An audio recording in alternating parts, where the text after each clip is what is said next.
Je pense que prêter une attention particulière à la théologie du sabbat dans l'Écriture peut nous encourager à changer la manière dont nous donnons de l'importance à ce jour-là, septième jour, puis après dans le Nouveau Testament, le jour du Seigneur. Donc il y a une ouverture à partir du septième jour sur le jour du Seigneur avec une certaine liberté chrétienne qui est attachée à cette adoration. Euh, mais ce jour-là peut changer la manière dont nous le voyons, notamment en considérant et en voyant bien que ce qui est euh, le signe fort du sabbat, c'est que en toute chose et dans toute notre vie, c'est Dieu, le Père, le Fils, l'Esprit, qui règne sur sa création ainsi que sur nous, notamment pour nous, à travers le règne de son Fils, hein, pour nous, le Seigneur de son peuple. Et donc, de toujours voir que le sabbat nous rappelle, à travers l'amour de Dieu et de l'amour du prochain, qu'il y a au-dessus de toute chose quelqu'un, une personne divine qui va limiter de manière bienfaisante ce que nous sommes et va limiter l'œuvre de nos mains. Et donc, ce n'est pas un appel à ne rien faire, hein, l'inactivité totale, mais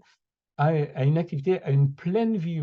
humaine, une pleine vie humaine qui se fait sous le regard de Dieu et sous le regard bienveillant du Seigneur.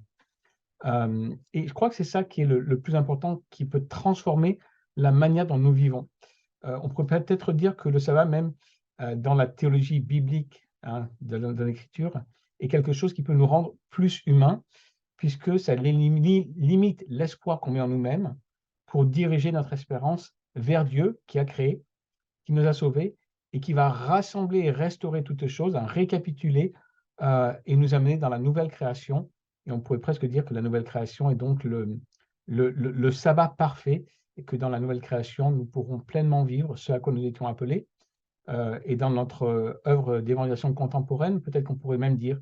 que l'évangélisation est une œuvre de sabbat, une œuvre sabbatique, hein, parce que c'est appeler nos contemporains à trouver le repos en Dieu, eux qui cherchent et qui sont en quête sans cesse de quelque chose, d'identité, d'assurance, d'espoir. Le sabbat est une proclamation que Jésus règne, il a inauguré son règne,